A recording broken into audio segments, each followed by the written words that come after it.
యెహోషువ గ్రంథము 1 నుండి 9 వచనాలు.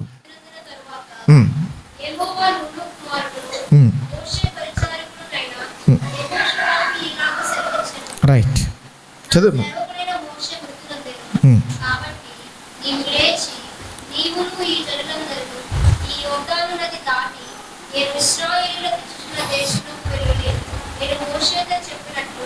మీరు అడుగుపెట్టి ప్రతి స్థలమును నీకు ఇచ్చుచున్నాను. అరణ్యమును ఈ లెబానోను మొదలుకొని మహానది అయిన యూఫ్రటీసు నది వరకును, హిత్తీయుల దేశమంతయు పడమట మహాసముద్రం వరకును నీకు సరిహద్దు. నీవు బ్రతుకు దినములన్నిటిలో ఏ మనుషులు నీ ఎదుట నిలువలేకపోయినను.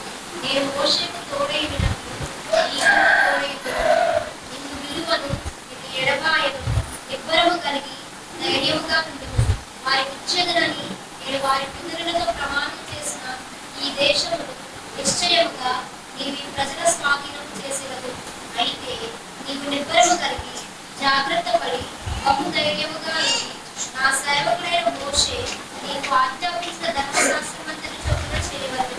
నీవు నడుచు ప్రతి మార్గమున చక్కగా ప్రవర్తించినట్లు నీవు దాని నుండి కుడికి గాని ఎడముకు గాని ఈ ధర్మశాస్త్ర గ్రంథము నీవు బోధింపక తప్పిపోకూడదు.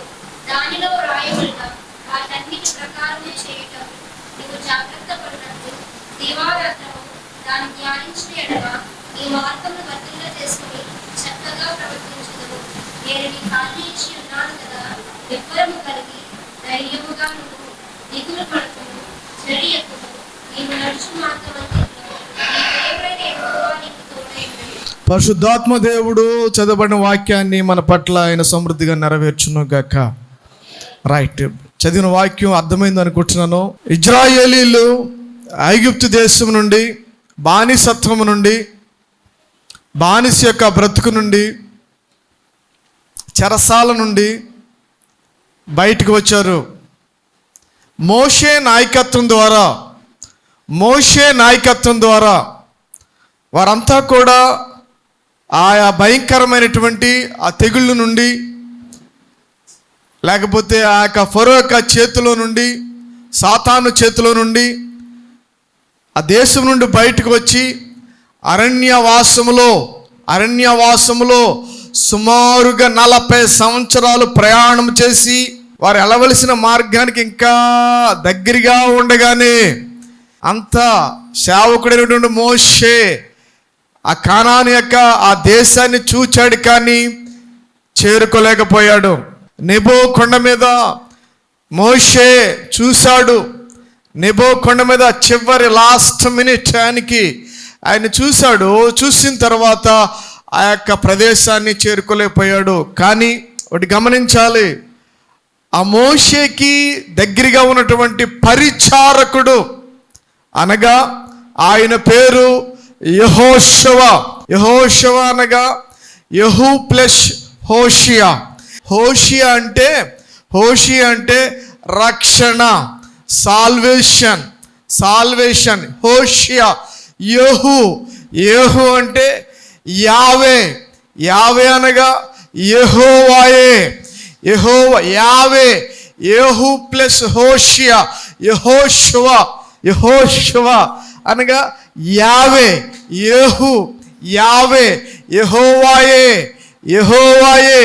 యెహోవాయే నా రక్షణ.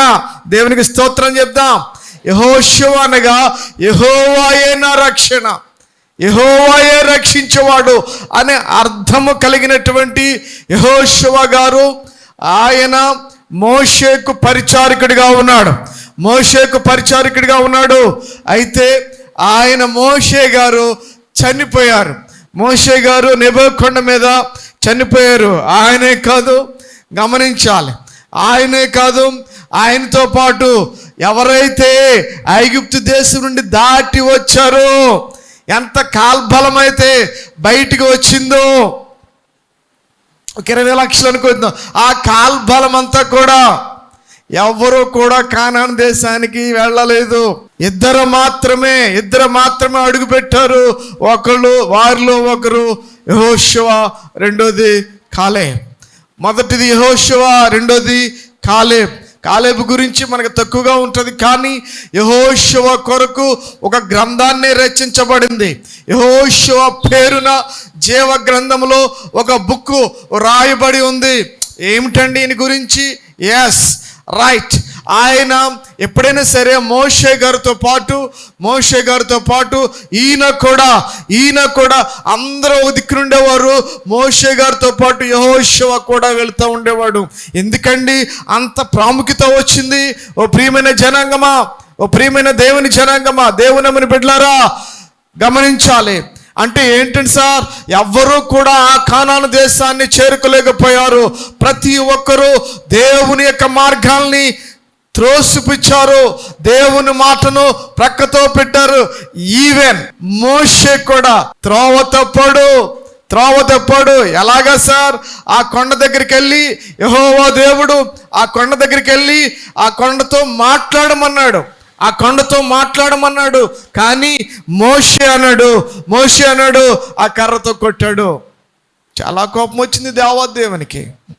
మాట్లాడమంటే కర్రతో కొట్టాడు. అది నీరు ఒక కొద్ది క్షణాల్లో ఆ కొండ ఎవరంటే యేసయ్య. ఆ కొండలో నుంచి ఆ నీరు బయటికి రాబోతుంది. మరి కొద్ది క్షణాల్లో దాంతో మాట్లాడమంటే కొట్టాడు. దేవునికి కోపం వచ్చింది. మోషేను కూడా దేవాతి దేవుడు పట్టణాన్ని చేరుకోలేక చేశాడు. యెహోషువను దేవాతి దేవుడు చూసిన తర్వాత, చనిపోయిన తర్వాత వాళ్ళు ఎవ్వరిని కేకలేదు. ప్రియమైన దేవుని జనాంగమా, ఐగుప్తులో నుంచి బయటికి వచ్చిన తర్వాత అన్ని లక్షల మంది అంతమంది ఉన్నప్పటికీ ఒకే ఒక వ్యక్తిని కోరుకున్నాడు. ఆయన యెహోషువ. గట్టిగా దేవుని స్తోత్రం చెప్దాం. ఆయన పేరు యెహోషువ. యెహోవాయే నా రక్షణ.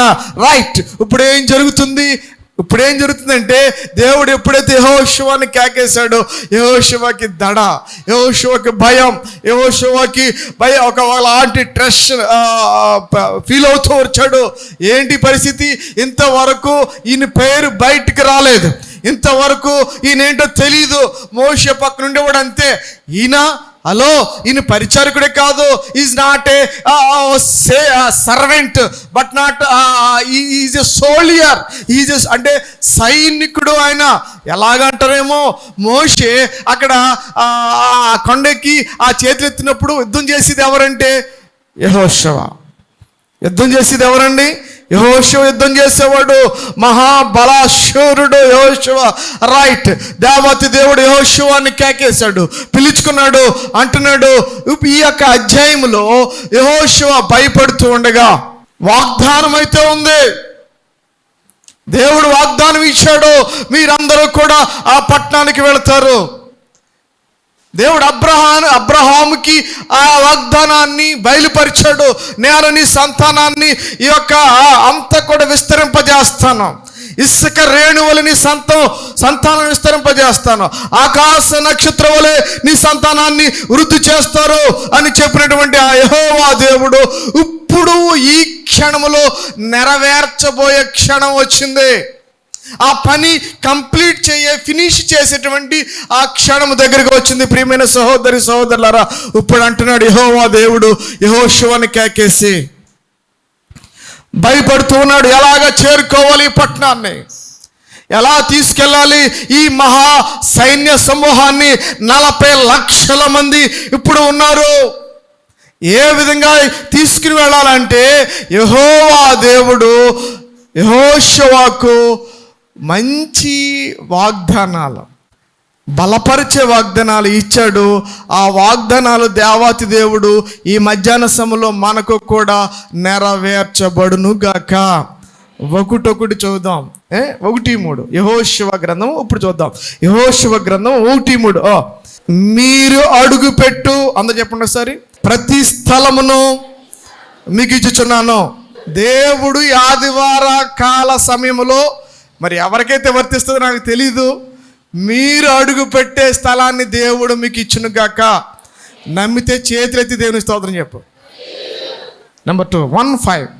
నీవు బ్రతుకు దినములన్నిటిను ఏ మనుషుడు నీ ఎదుట నిలవలేకయుండును. రెండో ఆశీర్వాదం అది. ఫస్ట్ ఏమన్నాను? నేను అడుగుపెట్టు ప్రతి స్థలాన్ని దేవుడు నాకు ఇస్తాడు. రెండోది ఏం చెప్పాను?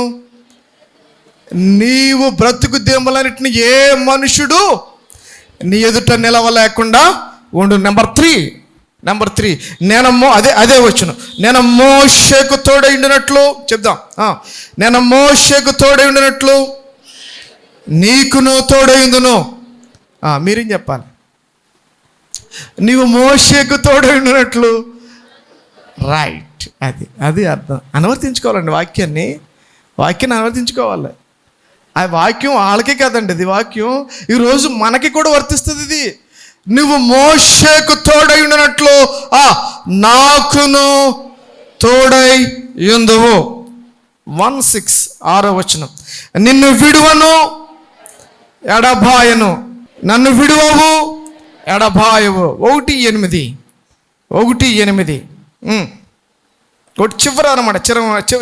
చివర నీ మార్గమును చెప్దాం, నీ మార్గమును వర్ధిల్ల చేసుకుని చక్కగా ప్రవర్తించదువు. చెప్దాం ఒకసారి. నీ మార్గమును వర్ధిల్ల చేసుకుని చక్కగా ప్రవర్తించదువు. 6ది, నువ్వు నడుచు మార్గం అంతట్లో నీ దేవుడైన యెహోవా నీకు తోడుగా ఉండును. మరొకసారి, నీవు నడుచు చివరి వచనం 9లో లాస్ట్ లైన్.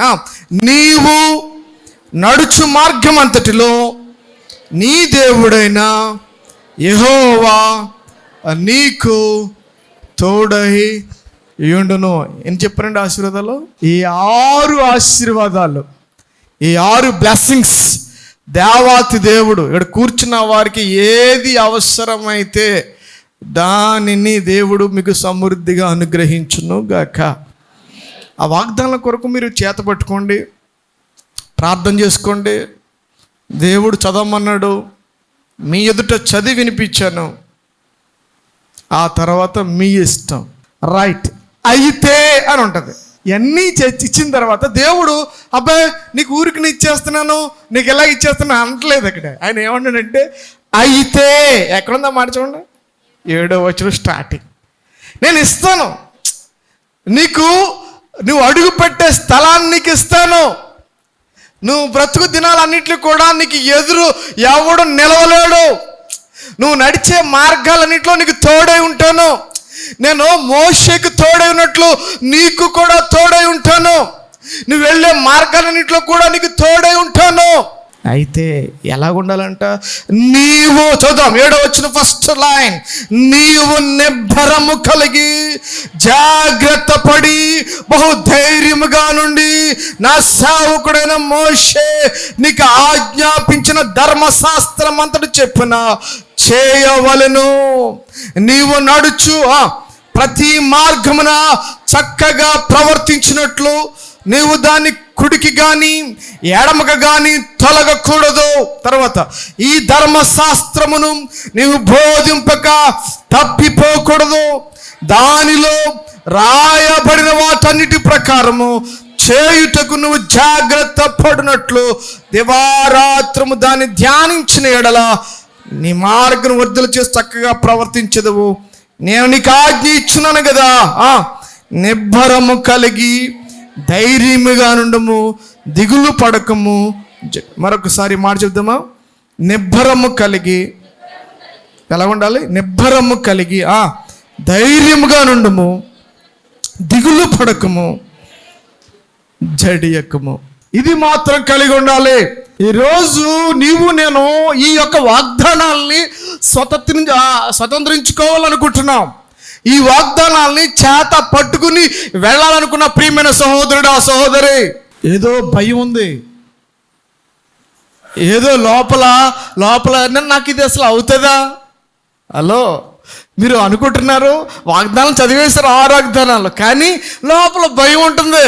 అసలు జరుగుతుంది అంటారు, ఇది నాకు సాధ్యమేనా? నేను ఇది కొనగలనా? ఈ కార్యం నేను చేయగలనా? నేను ఇది సంపాదించగలనా? ఇది నేను స్వతంత్రించుకోగలనా? అదే అంటున్నాడు దేవత దేవుడు. అదే ఫస్ట్ కండిషన్ ఏంటంటే, అయితే నువ్వు భయపడకు, నువ్వు జడియకు, నువ్వు దిగులు పడకు. నీలో ఒకలాంటి దిగులు ఉంది నీకు. ఎందుకంటే నువ్వు పరిస్థితులు చూస్తున్నావు. నువ్వు నీ చుట్టూ ఉన్నటువంటి ఆ పరిస్థితులు చూసి ఇది నాకు అసాధ్యం, ఇది నేను సాధించలేను, ఇది నాకు అవదు అని అనుకుంటున్నావు నువ్వు. ప్రియమైన సహోదరుడా, సహోదరి, నీవు ఫస్ట్ వాగ్దానం, నీవు అడుగు పెట్టు ప్రతి స్థలానికి నేను ఇస్తాను. హల్లెలూయా. చెప్పు గట్టిగానే చెప్తాం, హల్లెలూయా. నువ్వు అడుగు. ఈరోజు ఇక్కడ కూర్చున్న వారిలో ఇంకా నీకు ఇల్లు లేదని బాధపడుతున్నావేమో. అయ్యో, నాకు ఉండడానికి ఇంకా స్థలం లేదని బాధపడుతున్నావేమో. అయ్యో, నా కుమారులు ఉన్నారు, వాళ్ళు ఉండడానికి అద్దింట్లో ఉంటున్నారు, లేకపోతే పరాదేశంలో ఉంటున్నారు, పరాయి ఊర్లో ఉంటున్నారు, లేదని నువ్వు నిరాశ నిస్పృహతో ఉన్నావేమో. దేవాతి దేవుడు నీతో పలుకుతున్న మాట, నీవు అడుగు పట్టే ప్రతి స్థలాన్ని నీకు ఇవ్వబోతున్నాను. గణే దేవుని స్తోత్రం చెప్తామండి, చెప్తాం హల్లెలూయా.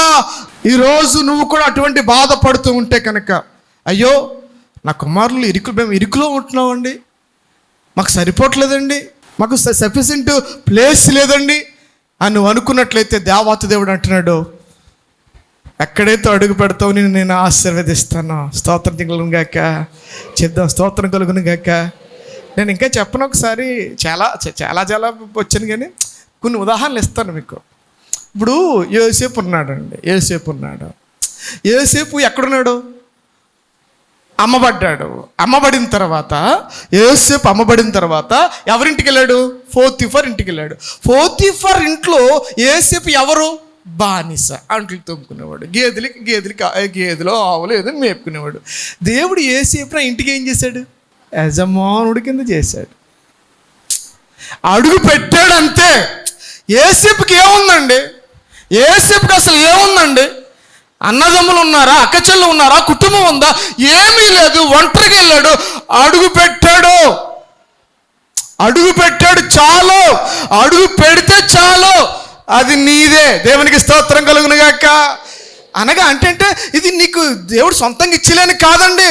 నువ్వు డిపార్ట్మెంట్లో అడుగు పెట్టావా, నువ్వు ఆఫీసులో అడుగు పెట్టావా, నువ్వు కాలేజీలో అడుగు పెట్టావా, దేవుడు నిన్ను హెచ్చించును గాక.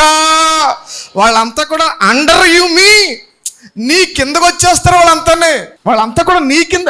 ఎప్పుడైతే యోసేపు ఆ పోతీఫర్ ఇంట్లోకి అడుగు పెట్టాడో వాళ్ళందరినీ కూడా దేవుడు అండర్ చేశాడు. చెరసాల్లోకి వెళ్ళాడు.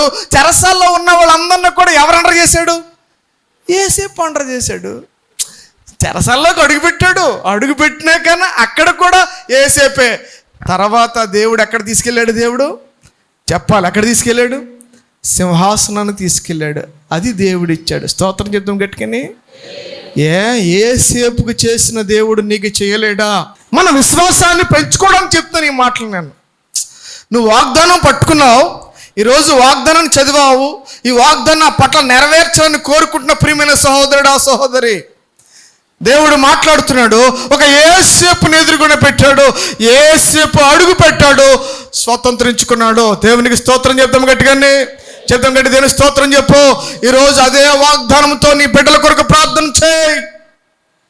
అదే వాగ్దానంతో నీ కొరకు నువ్వు ప్రార్థన చేసుకో. ప్రభువా, మేము ఇరుకులో ఉంటున్నాం, మేము ఇబ్బందుల్లో ఉంటున్నాం, మాకు సరిపోవడం లేదు నాయన, ఈ స్థలాన్ని మాకు అనుగ్రహించు నాయన. నువ్వు ఏకకంఠంతో ప్రార్థన చేస్తే దేవాతి దేవుడు నిన్ను సరిహద్దులు విశాలపరచును గాక. ఈరోజులాగా ఉండదు. ఆమేన్. ఈ రోజులాగా ఉండదు. నీకు మారతాయి, ఖచ్చితంగా మారతాయి. దేవుని అందు విశ్వాసం ఉంచు. అందుకే అంటున్నాడు యెహోవా దేవుడు అంటున్నాడు ఆ యెహోషువతో, నువ్వు భయపడుతున్నావు ఎందుకయ్యా? అయ్యా నా దగ్గర డబ్బు ఉంది. డబ్బు ఉంటే నీకెందుకు? దేవుడు ఎందుకు? డబ్బు ఉన్నప్పుడు ఆ డబ్బుతో కొనేసుకుంటావు కదా, డబ్బుతో స్థలం కొనేస్తావు కదా. నీకు అన్నీ ఉన్నప్పుడు ఉద్యోగాలు ఎందుకు? ఆ ఉద్యోగంతో హాయిగా ఉంటావు కదా. లేనప్పుడే, దేవుడు లేనప్పుడే, లేనోళ్ళకి దేవునికి స్తోత్రం కలుగును గాక. లేనోళ్ళకండి అన్నీ వాళ్ళే కావాలి దేవుడికి, వాళ్ళే కావాలి దేవాతి దేవుడికి. గట్టి దేవుని స్తోత్రం చెప్తామండి. అటువంటి వాగ్దానం దేవుడు నెరవేర్చును గాక. ఇంకా చెప్పొచ్చండి, ఎస్తేర్ని దేవుడు దీవించలేదా? ఒక బానిస అధికారం చేశారు. దానియేలుని దేవుడు దీవించలేదా? షడ్రకు మేషకు అబేద్నెగోని దేవుడు దీవించలేదా? వాళ్ళంతా కూడా బానిస బ్రతుకులండి. వాళ్ళంతా కూడా ఏ విధమైనటువంటి స్థలాలు లేవండి వాళ్ళకి. ప్రియమైన చివరి మాట చెప్తాను, రైట్. ఒకవేళ నీకు ఇక్కడ స్థలం లేకపోయినా మన యేసయ్య అన్నాడు, నేను మీకు అది మాత్రం కడదాం. దేవుని స్తోత్రం చెప్దాం గట్టిగాని. అనుకుంటున్నారు ఇప్పుడు మాట్లాడితే మన దైవజనులు అంటారు, నాకు స్థలం ఉందా, నాకు ఇల్లు ఉందా అని. ఇక్కడికన్నా ఇక్కడదే ఒక 20 సంవత్సరాలు లైఫ్ ఉంటే ఒక ఇల్లుకి మ్యాక్సిమం 40 years ఉంటుంది. మ్యాక్సిమం 40 years ఉంటే తర్వాత ఏదో ఒకటి రిపేర్ వస్తూనే ఉంటే తర్వాత 50 సంవత్సరాలతో కోలగొట్టేలేదు. ఇది శాశ్వతం కాదు, ఇది శాశ్వతం కాదు. శాశ్వతమైనది అక్కడ. దేవునికి స్తోత్రం చెప్పు గట్టిగా, చేతిలో దేవుని స్తోత్రం చెప్పు. అంటున్నాడు యేసయ్య, అంటున్నాడు, నువ్వు అడుగు పెట్టావు కదా, నువ్వు నమ్ముకున్నావు కదా, నీకు నేను ఆ పరలోక రాజ్యంలో స్వాస్థాన్ని ఏర్పాటు చేస్తాను. హల్లెలూయా. అది మనకి అవసరం చాలానే. ఈ లోకములో ఉన్నటువంటి స్థలాలు, ఇళ్ళు కన్నా, వాటి కన్నా ఎక్కడ మిన్నా అంటే, ఓ ప్రియమైన దేవుని జనాంగమా, క్రైస్తవ విశ్వాసి, పరలోక రాజ్యంలో నీకు స్థలము దొరకడము మిన్నా. గట్టిగా దేవుని స్తోత్రం చెప్దామా? అది నీకు నేను ఇస్తాను. అది ఈరోజు వాగ్దానం. నువ్వు దేనికోసం ప్రయాసపడుతున్నావు? నువ్వు దేనికోసం ఆయాసపడుతున్నావు? ఈ లోకములో దాని గురించా? డోంట్ వరీ, నువ్వు బాధపడకో. ఈ లోకంలో నీకు ఏమీ లేకపోయినా యేసయ్య అన్నాడు, ఈ లోకంలో వచ్చినప్పుడు ఆకాశ పక్షులకు గూళ్ళున్నాయి, మనిషి కుమారునికి తలవాల్చుకోవడానికి ఇక్కడ అక్కర్లొద్దమ్మా. నాకు కావాల్సింది ఒక స్థిరమైన నివాసం కావాలి, అదే పరలోక రాజ్యం. గట్టిగా దేవుని స్తోత్రం చెప్దామండి, చెప్దాం. హల్లెలూయా, హల్లెలూయా. అటువంటి యోగ్యత దేవత దేవుడు మనకి, మన సంఘానికి అనుగ్రహించును గాక. గట్టిగా ఆమేన్ చెప్దాం.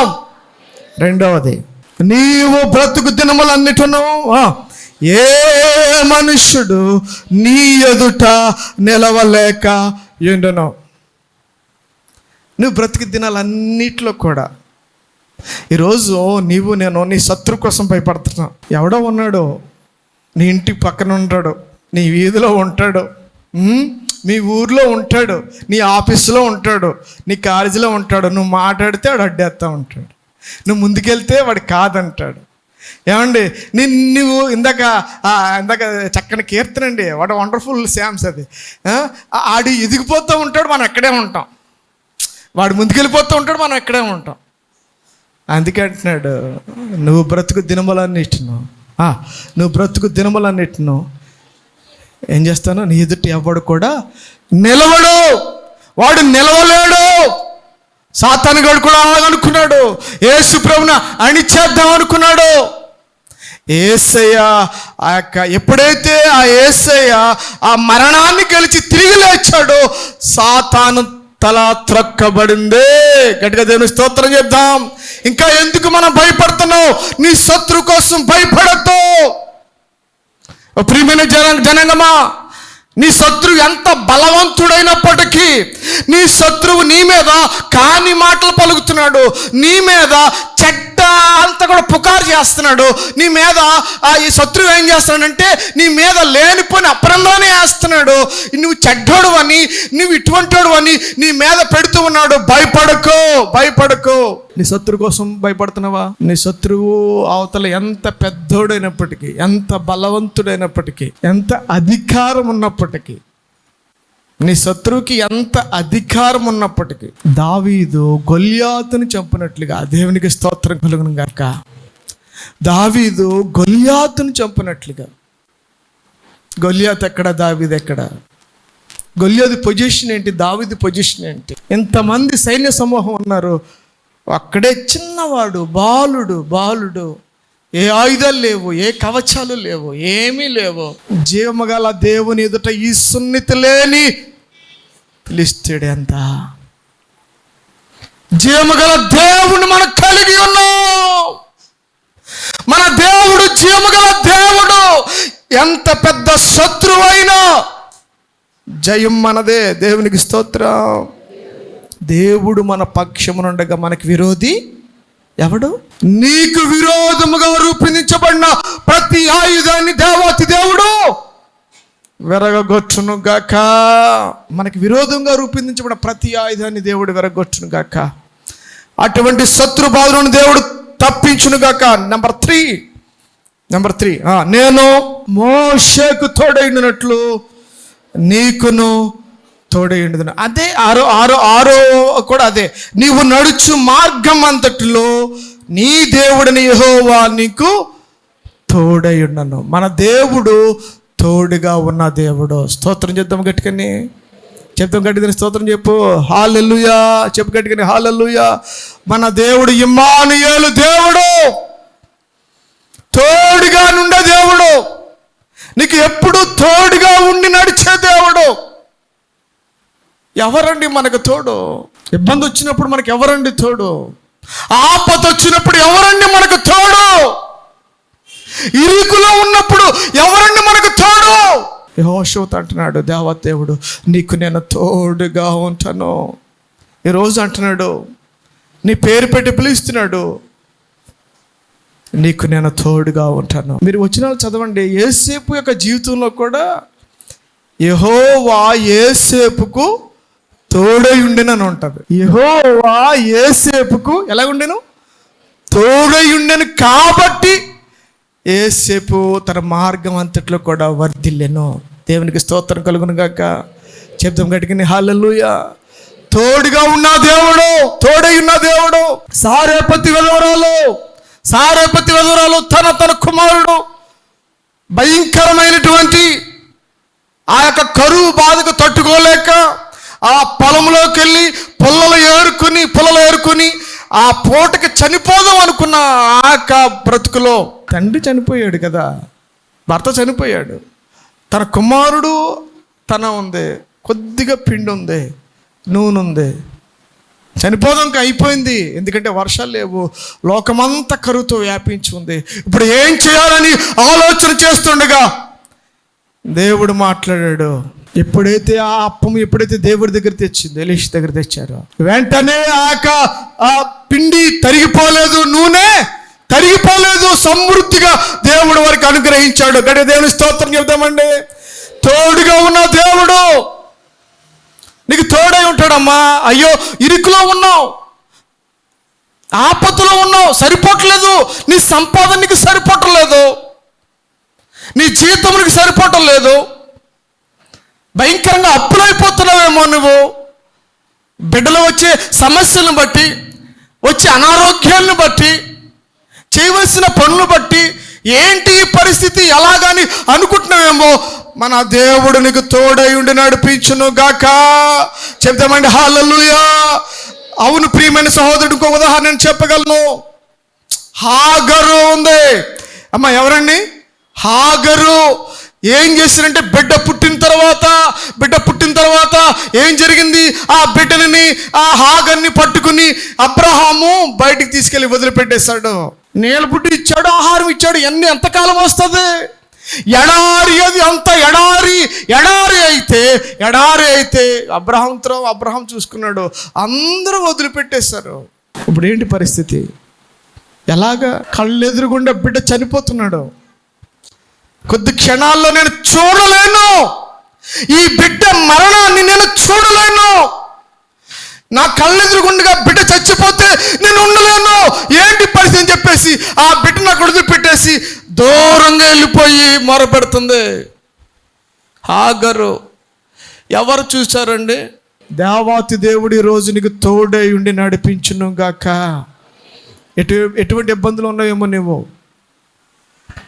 కొంతమంది అనుకుంటారు, ఎందుకు వచ్చిన బతుకు, చచ్చిపోతే బాగుంటున్నాను, ఈ సమస్య నేను ఎదుర్కోలేకపోతున్నాను, ఈ భారం నేను మొయ్యలేకపోతున్నాను, ఎప్పుడు చూసినా నా ఇంట్లో గొడవలతో వెళ్తుంది బ్రతుకు, ఎప్పుడు చూసినా సమస్యలతో వెళ్తుంది నా బ్రతుకు, ఎప్పుడు చూసినా ఏదో అటువంటి ఎదుర్కొంటూ వెళ్తా, ప్రశాంతంగా లేదని అనుకుంటున్నావేమో.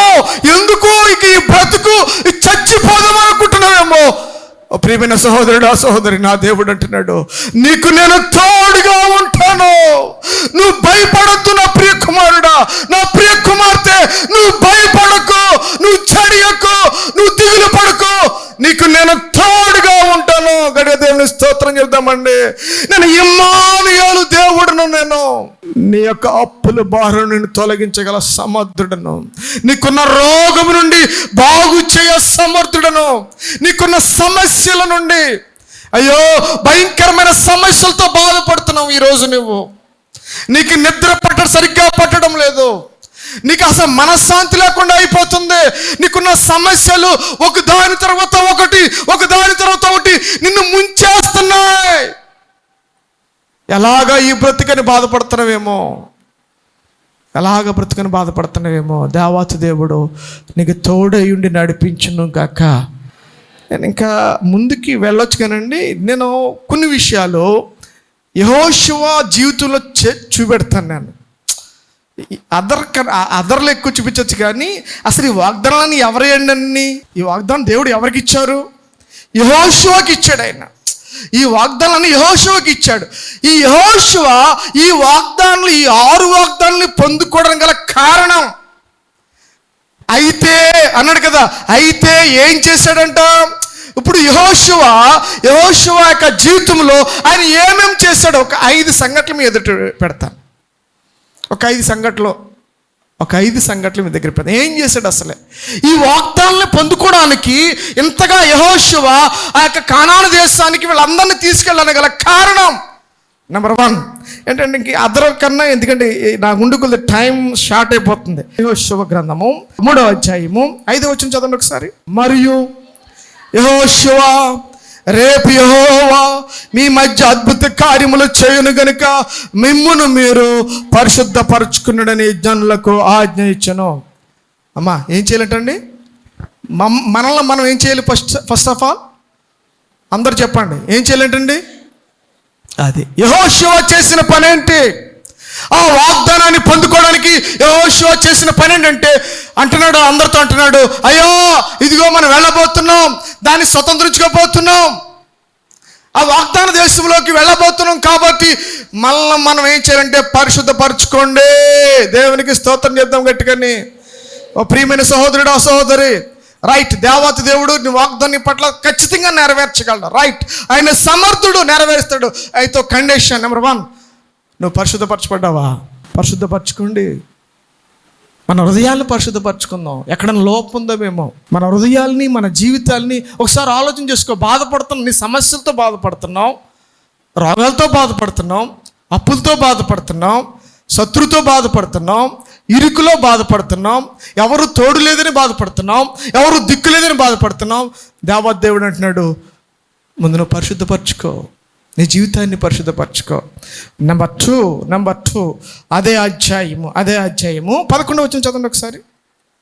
11వ వచనం, జీవము గలది. 10వ వచనం చదమ్మా. వారు తిట్లను 10వ వచనం, వారితో ఇట్లా సర్వలోకనాథుని నిబంధన మందస్సము మీకు ముందుగా యోర్దానును దాటబోచున్నది. మరొకసారి సర్వలోకనాథుని నిబంధన మందస్సము మీకు ముందుగా యోర్దాన్ని దాటబోచున్నది. ఒకసారి చేతులు దేవుని స్తోత్రం చెప్దామా. యెహోషువ గారికి, అమ్మా నేను యెహోషువ జీవితంలో తీసుకున్నాను గట్టలన్నీ, అవుట్ ఆఫ్లో చాలా బాగున్నాయి. యెహోషువ జీవితంలో ఫస్ట్ ఎదురైన దెబ్బ ఏంటంటే యోర్దాను.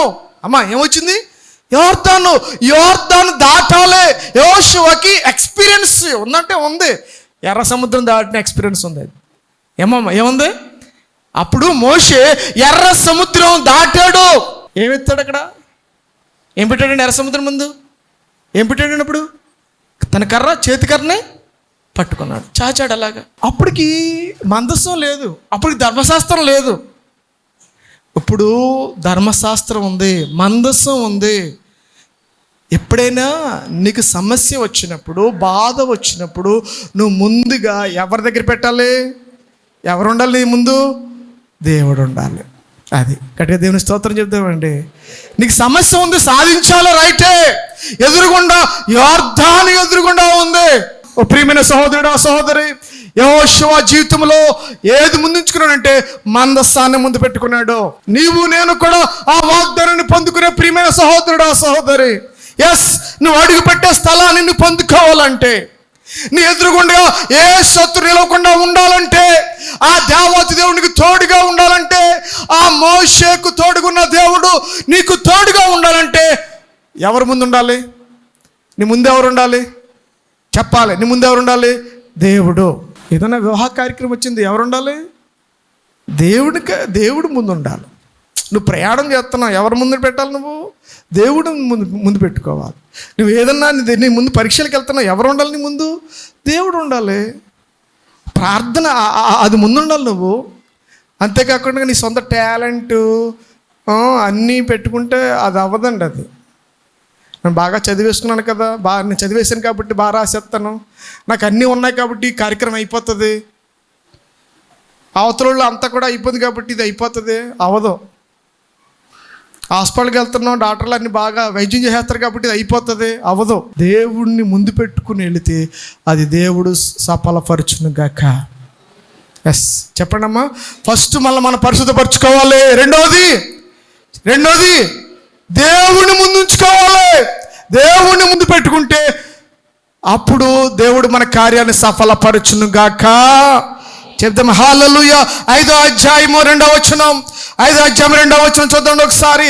ఆ సమయమున యెహోవా రాతి కత్తులు చేయించుకొని మరలా ఇజ్రాయేలులు సున్నతి చేయించమని యెహోషువకు చెప్పగా, యెహోషువ రాతి కత్తులు చేయించుకొని సున్నతి గిరి అను స్థలము దగ్గర ఇజ్రాయేలులకు ఏం చేయించను? ఏం చేయబడాలమ్మా? మూడవదిగా ఏం చేయబడాలి? సున్నతి చేయించబడాలి. ఏంటండి మాస్టరు సున్నతి ఇది ఎప్పుడో పోయింది? సున్నతి అనగా బాప్తిసం. అది బాప్తిసానికి సాదృశ్యం.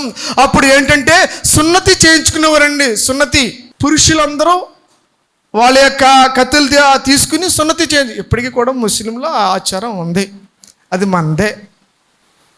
ఇప్పటికీ వాళ్ళు చేస్తారు, ఇప్పటికీ వాళ్ళ దాంట్లో కట్టుబాటు ఉంది. ఇప్పుడు మనం ఏం చేయాలి? ఓ ప్రియమైన సహోదరుడా, వాగ్దానాన్ని తీసుకున్న నీవు నేను కూడా బాప్తిసం పొందావా? బాప్తిసం అనగా నీటి బాప్తిసం మాత్రమే కాదు, మారు మనస్సు అనే బాప్తిసం మనం అంతా పొందాలి. మారు మనస్సు అనే బాప్తిసం పొందాలి. మన మనస్సులు మారకుండగా ఆశీర్వాదాలు రావు. మనస్సు మారాలండి. వెంటనే యెహోషువ ఏం చేశాడంటే, అయ్యో వీళ్ళెవ్వరికీ కూడా సున్నతి చేయబడలేదు, వీళ్ళంతా కూడా అంటే మోషే టైంలో సున్నతి చేయబడ్డారు, వాళ్ళంతా చనిపోయారు, వాళ్ళంతా కూడా చనిపోయారు. ఇప్పుడున్న వాళ్ళు ఎవ్వరికి కూడా మారు మనసు లేదు, ఉన్న వాళ్ళు ఎవరికి కూడా. కాబట్టి ఏం చేయాలంటే కత్తి తీసుకుని 2 రాతి కత్తులు తీసుకుని ప్రతి ఒక్కరికి సున్నతి చేయించు. సున్నతి చేయబడాలి అనగా మారు మనసు అనే బాప్తిసం పొందాలి. పొందావా? దేవుడు అంటున్నాడు, నీ మనసు మారి నూతనమాగాలి, నీ మనసు మార్చబడాలి, నీ క్రియలు మార్చబడాలి, నీ ఇంటిలో నీ నోటి భాష మార్చబడాలి, నీ ప్రవర్తన మార్చబడాలి. దేవాతి దేవుడు నీకు కూడా ఉండాలంటే, నీకు తోడై ఉండాలంటే నీ ప్రవర్తన మార్చబడదుగాక. ఇప్పుడు ఏం చెప్పానండి? ఏం చెప్పానండి? ఫస్ట్ ఏంటండి? పరిశుద్ధపరచబడాలి. రెండవది దేవుణ్ణి ముందుగా నడిపించాలి, ముందుగా పెట్టుకోవాలి. మూడవది మారు మనసు. అంటే యాక్చువల్గా అందరూ కూడా బాప్తిసాలు పొందేసిన వాళ్ళమే, 99% ఇక్కడ ఉన్న వాళ్ళంతా 90. కానీ మన మనసులు మాత్రం అలాగే ఉంటున్నాయి. మనలో ఎక్కడ కోపం తగ్గలేదు, ఇక్కడ తగ్గలేకపోతున్నాం, దేవుని అనుసరించలేకపోతున్నాం, ఆయనతో పాటు నడవలేకపోతున్నాం. మన మనసు ఇంకా పూర్తిగా మారు మనసు పొందాలి, నూతన జీవం పొందుకోవాలి, పునర్జన్మ పొందుకోవాలి. అప్పుడే దేవుడు మళ్ళా కానాను ప్రయాణము సఫలపరచును గాక. చెప్దామండి హల్లెలూయా. గట్టిగా ఒకసారి చేత దేవుని స్తోత్రం చెప్దామా? చెప్తామండి హల్లెలూయా. అలాగా యెహోషువ ఏం చేశాడంటే, ప్రియమైన జనాంగమా, యెరికో ప్రాంతాన్ని యెహోషువ వాళ్ళంతా కూడా భయపడిపోయారంటండి. యెహోషువ వస్తుంటే, ఈ సైన్య సమూహం వస్తుంటే ఆ యెరికో ప్రాంతం అంతా కూడా అయ్యి బాబా వస్తున్నారని చెప్పేసి తలుపులు మూసేశారు. వాళ్ళు ఒకరోజు తిరిగారు, సైలెంట్గా బోర్లు మాత్రం ఊదారు. ఇప్పుడు కూడా యోషువ ఏం చేస్తాడు తెలుసా? మందస్సం ముందు నడాలి, ఆ తర్వాత మనం నడాలి. అక్కడ యోర్దాను దాటేటప్పుడు కూడా అదే చేశాడు ఆయన. ఏం చేశాడంటే ముందు మందస్సం ఉండాలి, అప్పుడు మనం వెళ్ళాలి. యోషువ గ్రంథం 24 అధ్యాయాలు, 12 అధ్యాయులు ఒక పార్టు, 12 అధ్యాయులు ఒక పార్ట్ అండి. 12 అధ్యాయుల్లోనే మొత్తం వృత్తాంతం ఉంటుంది. మిగతా 12 అధ్యాయులు పంచుకోవడం, వెళ్ళిన తర్వాత పంచుకోవడం. ఈ 12 అధ్యాయులు కూడా ఏంటంటే వెళ్ళడం, అడుగు పెట్టడం. అతను ఏమేమి ఎదుర్కొన్నాడు 12 అధ్యాయులు సూక్ష్మంగా మీకు చక్కగా చెప్తున్న కూలంకషంగా అనమాట. అసలు దేవుడిచ్చిన వాగ్దానాలు యెహోషువ పట్ల ఎలా నెరవేర్చబడ్డాయి, అది పొందుకోవడానికి మనం ఏం చేయాలి, యెహోషువ ఏం చేశాడు, మనం ఏం చేయాలి, అప్పుడే మనం పొందుకోగలం. రైటే, వాగ్దానాలు ఇచ్చాడు దేవుడు. ఫస్ట్ అధ్యాయంలోనే యెహోషువకు వాగ్దానం ఇచ్చాడు, యెహోషువ పొందుకున్నాడు. అయితే యెహోషువ ఏం చేశాడు? అలాగా నీవు నేను చేసినట్లయితే, అనుసరించినట్లయితే దేవుడు ఆ వాగ్దానం మన పట్ల సఫలపరచును గాక. ఫస్ట్ది యెహోషువ పరిశుద్ధపరచుకున్నాడు. రెండవది మందసాన్ని ముందుంచాడు. మూడవది అందరికీ సున్నతి చేయించాడు. నాలుగవది చెప్పబోతున్నాను. నాలుగవది ఏంటంటే యెహోషువ ఈ యెరికో పట్టణం తిరిగారండి. ఫస్ట్ సారి తిరిగారు, రెండోసారి తిరిగారు, మూడోసారి తిరిగారు, నాలుగోసారి, ఐదో రోజుని, ఏడో రోజుని 7 సార్లు తిరిగారు. ఏడోసారి అందరూ కేకలు వేసి స్తుతులు చెల్లించినప్పుడు ఆ యెరికో గోడలు కూలిపోని. చప్పట్లు కొట్టి దేవుని స్తోత్రం చేద్దాం గట్టిగా చప్పట్లు కొట్టి దేవుని స్తోత్రం చెప్పు. హల్లెలూయా. చూడండి యెహోషువ చేసింది ఏంటి? స్తుతిలో సాతాను గోడలో కూలగొట్టబడతాయి. నువ్వు స్తుతించినప్పుడు సాతాను యొక్క గోడలు కూల్చబడతాయి. స్తుతి ఉండాలి నీ జీవితంలో. యెహోషువ చేసింది కూడా అదే. ఆ ప్రాకారము చుట్టూ కూడా 7 సార్లు 7 రోజులు తిరిగి, 7వ రోజున 7 సార్లు తిరిగిన తర్వాత ఎప్పుడైతే వాళ్ళ స్థుతిలో వాళ్ళు ఎక్కడ యుద్ధం చేయలేదండి. ఆ గోడ పడిపోవడానికి, లేకపోతే బుల్లెట్లు, లేకపోతే ఏయో ఉపయోగించి మిసైల్స్ ఆ గోడ పడగొట్టలేదమ్మా. స్థుతులు మూలముగా ఎరుకో గోడ అంటే ఏదో మామూలు గోడలా ఉండదు.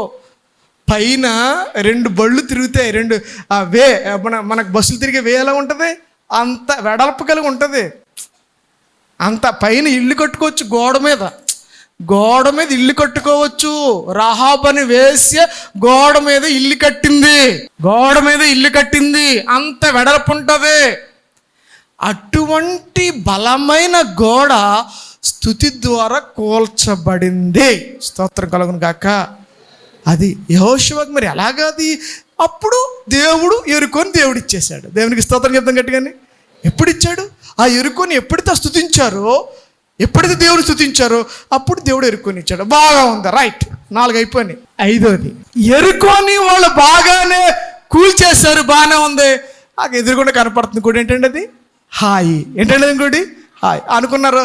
దీన్ని మనం ఈజీగా జయించేసాం. అదంతా అందరూ లెక్కలొద్దు. ఎంతమంది అంటే 3000 మంది సరిపోతున్నారు. రైట్, 3000 మంది వెళ్ళిపోయారు. మరుసటి రోజుని వెళ్ళిపోయిన తర్వాత వాళ్ళ వేళ చేత తరం పడ్డారు. 36 మంది ఇజ్రాయేలు చనిపోయారు. అవతలోడికి జయం వచ్చేసింది.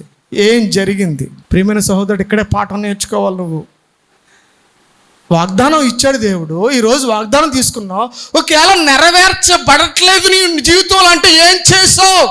ఎక్కడ తప్పు జరిగింది ఆలోచన చేసుకోవాలి.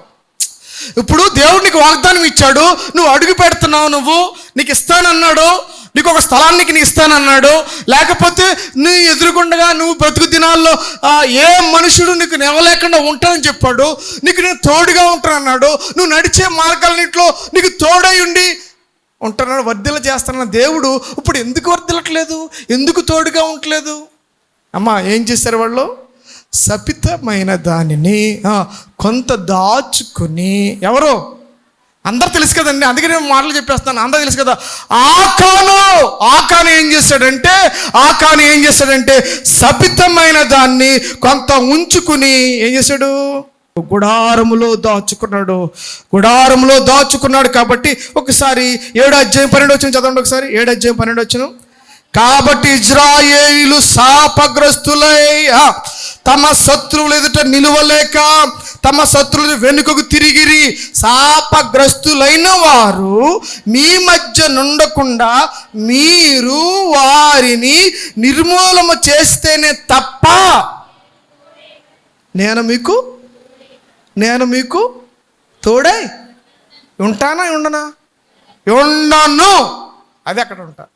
నేను మీకు తోడై ఉండను. ఎందుకంటే మీలో పాపం ఉంది.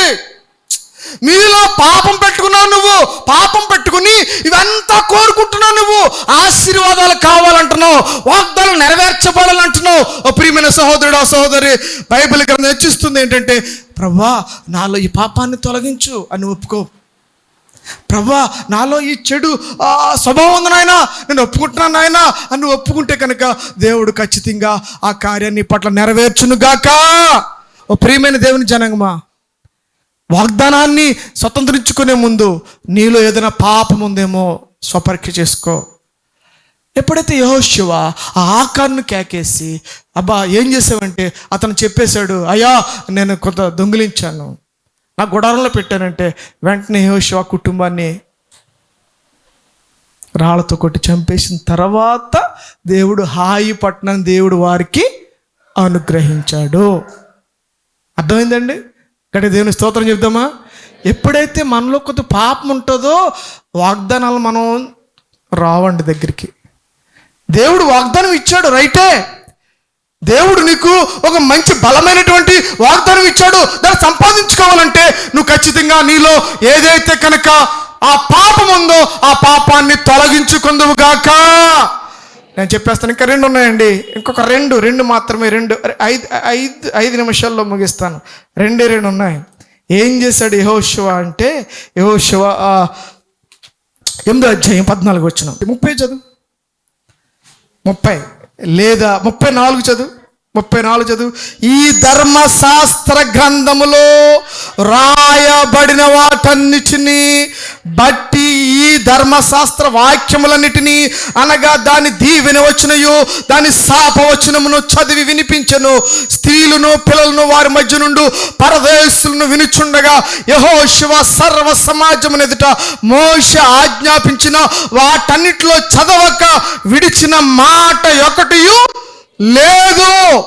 అనగా ఏం చేశాడంటే యెహోషువ అందరి చేత ఏం చదివించాడు? బైబిల్ గ్రంథాన్ని అందరి చేత చదివించాడంటమ్మా. 30 నుంచి నేను టైం లేదు కాబట్టి చదివించలేకపోయాను. యెహోషువ చేసిన పని అదే. యెహోషువ ఊరికినే దానికి ఇవ్వలేదు. దేవుడు యెహోషువకి ఇచ్చే ఆ బలమైనటువంటి వాగ్దానాల్లో నెరవేర్చడానికి గల కారణాలు ఏంటంటే, ప్రతి ఒక్కళ్ళ చేత ఆ ధర్మశాస్త్రాన్ని ధ్యానం చేయడం వాళ్ళకి నేర్పాడు. అమ్మా ఈ వాక్యం మనం నడిపిస్తుందమ్మా. అయ్యా ఈ వాక్యం నిన్ను నడిపిస్తుంది, నిన్ను బలపరుస్తుంది, నీతో మాట్లాడుతుందమ్మా. ఈ వాక్యం ఎవరు మాట్లాడక్కర్లేదు నీతోటి. నువ్వు ఎప్పుడైతే వాక్యాన్ని చదువుతావో ఆ పరిశుద్ధాత్మ దేవుడు నీతో మాట్లాడి నువ్వు నడిచే మార్గాల్ని సఫలపరచునుగాక. అందుకని నీ వాక్యమే నన్ను నడిపించేది, నా బాధలలో నెమ్మదినిచ్చేది, నీవు పలికితే నాకు మేలయా. కదండి ఓ ప్రియమైన నిజంగమ్మా, నీ మార్గాలు సఫలం అవ్వాలంటే, నీ మార్గం అంతట్లో దేవుడు తోడుగా ఉండాలంటే యెహోషువ ధర్మశాస్త్రాన్ని చదవడం బాగా తెలుసు. అంతేకాదు పిల్లల చేత ఎవరి చేత చదివించాడు? అక్కడ చెప్పండి అమ్మ, ఎవరి చేత చదివించాడు? స్త్రీలను పిల్లలను వారి మధ్య నుండి పరదేశులను వినుచుండగా. అందరూ కూడా చదివినప్పుడే దేవుడు మన మధ్య నివాసము చేయనుగాక. చివరిది ఏంటంటే టైం అయిపోయింది. చివరిది 10వ అధ్యాయం 12వ వచనం. 10వ అధ్యాయం 12వ వచనం. యెహోవా ఇశ్రాయేలు ఎదుట అమ్మోరీయులను అప్పగించిన దినమున ఇశ్రాయేలు వినుచుండగా యెహోవాకు ప్రార్థన చేసెను. సూర్యుడా నువ్వు గిబియోన్లో నిలువుము, చంద్రుడా నువ్వు అయ్యోలోయలో నిలువుము.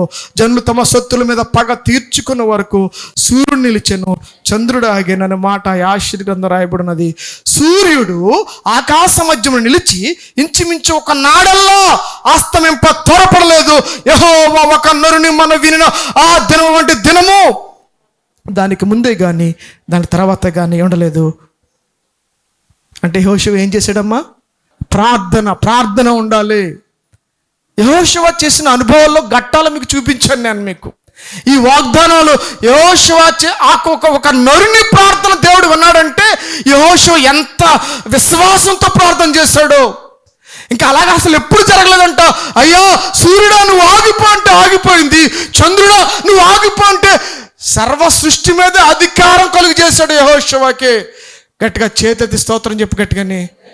అది ప్రార్థన అంటే అంత బలంగా ఉండాలి, అంత విశ్వాసం ఉండాలి. ఎంత విశ్వాసం ఉంటే ఎక్కడ జరుగుతుంది అసలని? ఎక్కడ జరిగిందా? బైబిల్లో ఎక్కడ జరిగిందా అసలే? సూర్యుడు ఒక రోజుల్లో ఆగిపోయినది అసలు ఎక్కడ? బైబిల్ గ్రంథం చెప్తుంది కదా, ముందు జరగలేదు వెనకాల జరగదు. అంత కాంటాక్ట్ దేవుడికి యెహోషువకి మధ్య. ప్రార్థన అలాగ నేర్చుకోవాలి మనం. ప్రార్థన అనేది యెహోషువ ఎప్పుడు చేసాడు ప్రార్థన? యుద్ధం జరుగుతున్నప్పుడు ప్రార్థన చేశాడు. ఎందుకంటే వీళ్ళందరినీ నాశనం చేయాలంటే చీకటి పడిపోతే ఈ శత్రు నాశనం అవ్వరు. చీకటి పడితే వాళ్ళు ఎక్కడ జయం పొందేస్తారో అని చెప్పేసి ప్రార్థన చేశాడు. ప్రభువా సూర్యుడు అలాగ ఆగాలి, చంద్రుడు అక్కడ ఆగవలసిందని చెప్పేసి శత్రువులందరినీ చంపే వరకు. ఓకే, ఎంతమంది రాజులు అనుకుంటున్నారో? చదివితే 5 రాజులండి, 5 దేశాలండి. ఇది ఒక దేశం కాదండి. ఇక్కడ 5 దేశాలని ఒక రోజులో 5 రాజులు అన్నమాట. 5 రాజుల్ని ఫినిష్ చేసి పడేశాడు. అటువంటి బలశూరుడు యోధుడు యెహోషువ. గట్టిగా దేవుని స్తోత్రం చేద్దామండి. చివరికి అంటాడు యెహోషువ, చివరి అధ్యాయంలో అంటాడు, నేనును నా ఇంటి మీరు ఎవరిని సేవిస్తారో అందరినీ కేకేసాడు. 12 గోత్రాలను అందరినీ కేకేశాడు. ఒక సమావేశం ఏర్పాటు చేశాడు. మరలా వచనాలన్నీ చదివి వినిపించాడు. చివరి మాట అంటే చనిపోయే టైంలో లాస్ట్ మాట అన్నమాట. యెహోషువ లాస్ట్ మాట, మీరు ఎవరిని సేవిస్తారు కానీ నేను నా ఇంటి వారును యెహోవానే సేవించదము. అప్పుడు మనకి దీవెనలన్నీ కూడా దేవుడు సమృద్ధిగా దయచేయునుగాక. ఏ దీవెనలు ఒకసారి చెప్పండి? ఏ దీవెనలు? నీవు అడుగు పెట్టే ప్రతి స్థలాన్ని నీకు దేవుడు చెప్పాలా? నువ్వు అడుగు పెట్టే ప్రతి స్థలం దేవుడు నీకు దయచేయునుగాక. రెండవది, నీవు బ్రతుకు దినములనుట ఏ మనుషుడు నీదుట నిలవలేకుండును గాక. మూడవది, నేను మోషేకు తోడైనట్లు నీకు తోడై ఉందును గాక. నాలుగవది, నిన్ను విడువను ఎడబాయను, నిబ్బరము కలిగి ధైర్యంగా ఉండు. ఐదవది, నీ మార్గమును వర్ధిల్ల చేసుకుని చక్కగా ప్రవర్తించదుగా. ఆరోది, నువ్వు నడుచు మార్గం అంతట్లో నీ దేవుడని యెహోవా నీకు తోడై ఉండును గాక. అందరం మోకరితో ప్రార్థన చేసుకుందాం. అటువంటి దేవునితో దేవుడు మనందరినీ నింపి నడిపించును గాక.